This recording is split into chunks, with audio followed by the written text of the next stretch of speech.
کہہ دو کہ اللہ جسے چاہتا ہے گمراہ کرتا ہے اور جو اس کی طرف رجوع ہوتا ہے اس کو اپنی طرف کا رستہ دکھاتا ہے، یعنی ان کو جو ایمان لاتے اور جن کے دل اللہ کی یاد سے آرام پاتے ہیں ان کو۔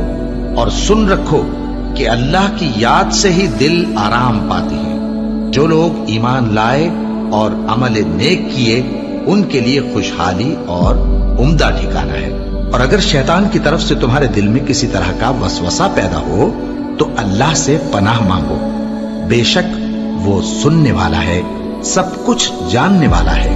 جو لوگ پرہیزگار ہیں جب ان کو شیطان کی طرف سے کوئی وسوسہ پیدا ہوتا ہے تو چونک پڑتے ہیں اور دل کی آنکھیں کھول کر دیکھنے لگتے ہیں، اور جب قرآن پڑھا جائے تو توجہ سے سنا کرو اور خاموش رہا کرو تاکہ تم پر رحم کیا جائے، اور اپنے پروردگار کو دل ہی دل میں عاجزی اور خوف سے اور پست آواز سے صبح و شام یاد کرتے رہو، اور دیکھنا غافل نہ ہونا۔ پھر جب تم یہ نماز تمام کر چکو تو کھڑے اور بیٹھے اور لیٹے ہر حالت میں اللہ کو یاد کرو۔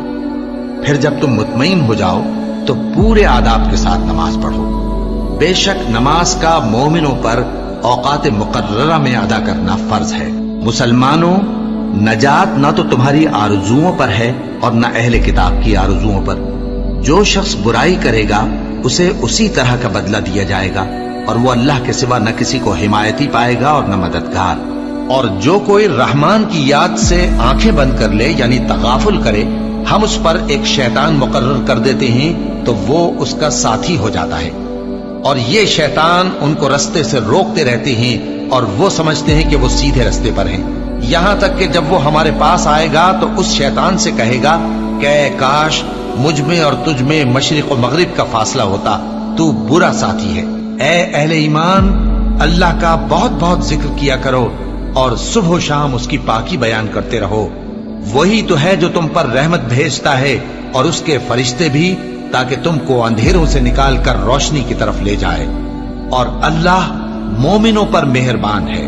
اور صبح و شام اپنے پروردگار کا نام لیتے رہو، اور رات کو بڑی دیر تک اس کے آگے سجدے کرو اور اس کی پاکی بیان کرتے رہو۔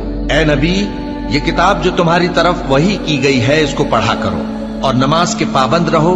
کچھ شک نہیں کہ نماز بے حیائی اور بری باتوں سے روکتی ہے، اور اللہ کا ذکر سب سے بڑا ہے، اور جو کچھ تم کرتے ہو اللہ اسے جانتا ہے۔ مومنو، جو پاکیزہ چیزیں اللہ نے تمہارے لیے حلال کی ہیں ان کو حرام نہ کرو، اور حد سے نہ بڑھو کہ اللہ حد سے بڑھنے والوں کو دوست نہیں رکھتا، اور جو حلال و طیب روزی اللہ نے تم کو دی ہے اسے کھاؤ، اور اللہ سے جس پر ایمان رکھتے ہو ڈرتے رہو۔ ایمان والو، شراب اور جوا اور بت اور پانسے یہ سب ناپاک کام اعمال شیطان سے ہیں، سو ان سے بچتے رہنا تاکہ تم کامیاب ہو جاؤ۔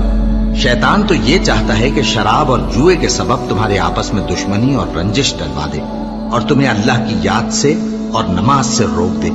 تو کیا تم لوگ ان کاموں سے باز آؤ گے؟ جو شخص نیک اعمال کرے گا، مرد ہو یا عورت، اور وہ مومن بھی ہوگا، تو ہم اس کو دنیا میں پاک زندگی بسر کروائیں گے اور آخرت میں ان کے اعمال کا نہایت اچھا صلہ دیں گے۔ سو جب تم قرآن پڑھنے لگو تو شیطان مردود سے اللہ کی پناہ مانگ لیا کرو۔ حقیقت یہ ہے کہ جو مومن ہیں اور اپنے پروردگار پر بھروسہ رکھتے ہیں ان پر اس کا کچھ زور نہیں چلتا۔ اس کا زور انہی لوگوں پر چلتا ہے جو اس کو رفیق بناتے ہیں اور اس کے وسوسے کے سبب اللہ کے ساتھ شریک مقرر کرتے ہیں۔ سو تم مجھے یاد کیا کرو، میں تمہیں یاد کیا کروں گا، اور میرا احسان مانتے رہنا اور میری ناشکری نہ کرنا۔ اے ایمان والو، صبر اور نماز سے مدد لیا کرو، بے شک اللہ صبر کرنے والوں کے ساتھ ہے۔ اے اطمینان والی جان، اپنے پروردگار کی طرف لوٹ چل، تو اس سے راضی وہ تجھ سے راضی، سو تو میرے خاص بندوں میں شامل ہو جا اور میری بہشت میں داخل ہو جا۔